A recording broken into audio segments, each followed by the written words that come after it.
Mira, ¿Qué opinas? que el gasto corriente se haya traducido. Eso es otra en cuestión, esa pero reducción. Señor Martorell, que quiero escuchar a La verdad es que hay un montón de... de información y esto es apasionante. Pero yo creo que es, independientemente de lo que diría ahora, que creo que, es decir, si el Estado prometió que tenía que dar los 240 millones de euros, bueno, pues si lo prometió, aunque realmente la ley estipula que es a posteriori y no a priori, bueno, pues eso está claro. Pero, sin embargo, creo que el alumno, que es el Govern, es un alumno malo, que ha suspendido, con un muy deficiente, y claro, ahora 240 millones de euros le vienen pues fatal, y efectivamente puede ser que tenga razón en que se lo tengan que dar, porque así se le dijo, pero el que ya saca un muy deficiente no aprobará nunca. Tú dices muy bien que la reducción de consellerías pues es uno de los objetivos que se propuso hasta el Partido Popular y que se ha dicho, pero la pregunta sería, y de hecho si vas analizando en los diferentes organismos que hay por ahí, y verías que a lo mejor el número de consejerías se ha reducido, pero el número de cargos que hay, y no son cargos de médicos ni por supuesto profesores, se ha aumentado. Otro tema, el presupuesto puede ser que haya aumentado y no se hayan hecho obras, es verdad, pero por ejemplo los resultados en educación no son iguales ni mejores, son peores. Con lo cual, si todo ese esfuerzo económico que se ha hecho, por ejemplo en educación, se hubiera visto reflejado, yo me quitaría el sombrero y perfecto, pero no se ha visto reflejado en nada. Con lo cual, consejerías sí que hay las que hay, perfecto, el número correcto, pero no se ha reducido el gasto en número de personas. Los resultados en sanidad son peores, aunque sí, luego hacen balances de comparaciones de listas de espera del último trimestre en relación al anterior y no en relación al año pasado. Es decir, que la gestión es de muy deficiente. Javier Macías, que está usted muy callado. No, estaba observando y claro. Hay una técnica que se emplea y que a la gente le deja apabullada, que es cuando se habla de números macro, digo, bueno, pero eso solo es un 1%. En cuyo caso, claro, como el que no entiende, se arruga y se calla. Claro, lo que no se sabe es que ese 1% igual son, sin exagerar, 500 millones de euros. Entonces, quiero decir con eso de que cada vez que metes el dedo en cargos, en embajadas, en financiar la expansión del catalán en el extranjero, en duplicar funciones, y dices, hay que ir a la gestión empresarial. Lo digo porque los que estamos metidos en el tema hemos bajado a gente de todo tiempo a medio tiempo. Eso es una reducción. O hemos cambiado las bombillas, o hemos puesto los pasillos para que se enciendan cuando pasas.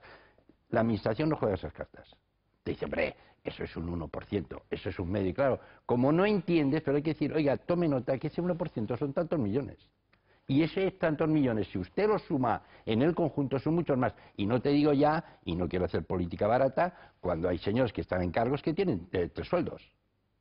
Esto como estructura, no digamos moral, no venimos aquí a hacer discursos políticos. Como estructura de sentido común, no tiene sentido por una sola razón, porque el señor que se dedica a una función tiene que dar sus 8 horas, aparte de que sea un dios. Entonces, cada vez que vas metiendo el estilete y vas diciendo, oiga, ¿cómo usted, señor X, no digamos nombres porque si los dices de un color dicen que tú eres del otro a la inversa, pero que están ahí, ¿puede usted tener 3 sueldos? 3 entradas, si usted tiene que tener los 5 sentidos aquí todo el tiempo. Entonces te dicen la estructura de la coyuntura con relación a otros tiempos y otras etapas, nos llevan a dimensiones, etcétera, con lo cual la gente se queda así y empieza a aplaudir. No, lo digo porque sí, nos toman el pelo. No, es cierto. Y no sé si va a durar mucho esto porque Joan ha dicho una cosa terrible, que se empezará a emitir deuda para pagar los intereses. Y ahí sí que te digo que Bruselas dirá se acabó.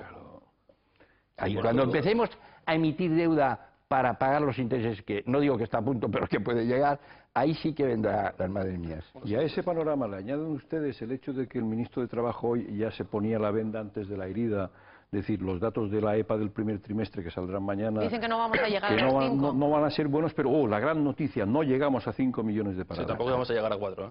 Caramba, yo quiero ver esos datos, es que 4.900.000 o 700 o 800.000 parados, no llegas a los 5 millones de parados, pero qué cínico resulta el plantearlo en estos términos, y dice, no, la cosa, en fin, no va tan mal, no llegamos a los 5 millones de parados. Es terrible, hablamos de Claro, parados. En ese contexto... Sí, en ese contexto, pues hay situaciones que no se entienden. Es decir, y yo vuelvo a lo del gasto público que me preocupa mucho. Es decir, que me parece que es un poco la madre de todas las batallas.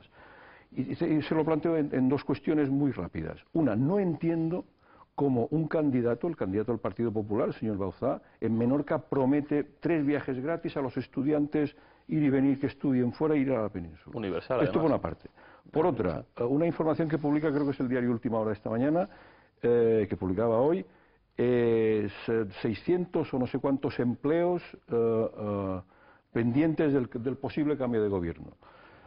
Relaciono las dos cosas. Mire usted, candidato que hable de más gasto, yo creo que hay que brearle directamente. ¿A qué candidato me puedo creer? Al que me hable de más empleo y al que me hable de reducción del gasto. Es decir, estos 600, que salga algún candidato y diga, mire usted, de estos 600 voy a necesitar 15, uno por conseller o 2 por conseller, y voy a reducir el gasto público. Y de gastos lujosos ya habrá tiempo, pero promesas electorales en este momento, hoy, en mi opinión, fundamentadas en más gasto público, me parece de una irresponsabilidad absoluta. ¿Y a quién va a creer el ciudadano si en el caso del Partido Socialista ya se ha visto que durante esta legislatura ha reducido, como decíais, es cierto, ha reducido las consellerías, es verdad que no ha reducido los cargos en la misma proporción, también es cierto que... No ha reducido los cargos, sin proporción. No en la misma proporción, porque hay casos, hay bastantes casos y podríamos empezar a poner nombres de algunos que están engrosando la lista del PSOE, pero también es cierto, por otro lado, que en el Partido Popular se ven casos como este, por ejemplo, se ven cuestiones que son de macroeconomía y muy peligrosas, como por ejemplo el prometer congelar impuestos, que esto, o incluso bajarlos, que esto puede significar una merma en los ingresos que recibe la administración. Que si reduce la administración necesitan menos dinero, ¿eh? Bueno, bajar los impuestos. Sí, pero primero reduce la administración y después habla de bajar los impuestos. Pero cuando tú no has cumplido lo de reducir la administración, y veremos si lo cumples porque ya has gobernado y no lo has hecho, y porque además tienes una secretaria general,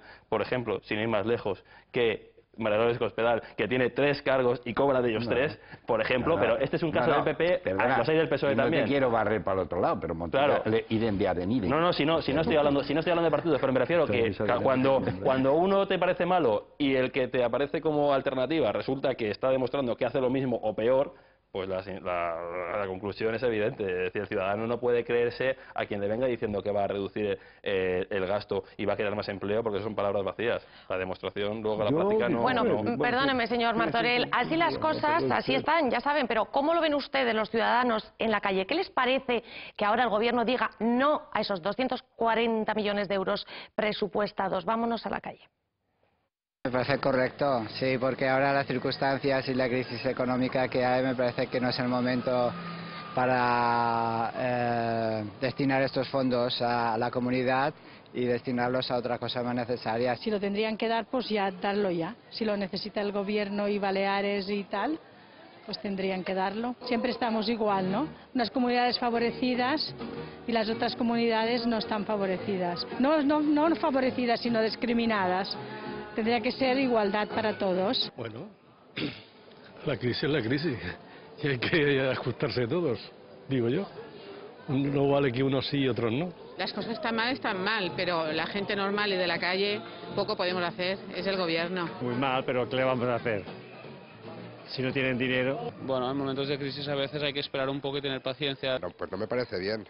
No, yo considero que si este dinero estaba comprometido, pues tendría que ejecutarse, ¿no? O sea, tener en cuenta que la situación económica no está para que desde la parte pública no se realicen pues las inversiones y no se presten los servicios que se deberían prestar.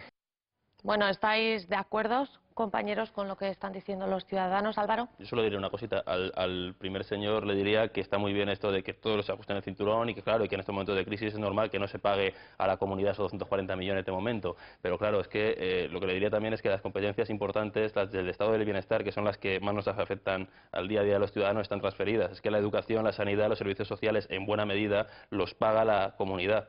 Y por tanto, si no tiene ese dinero, difícilmente puede pagar en algunos momentos ciertas partidas que tiene comprometidas.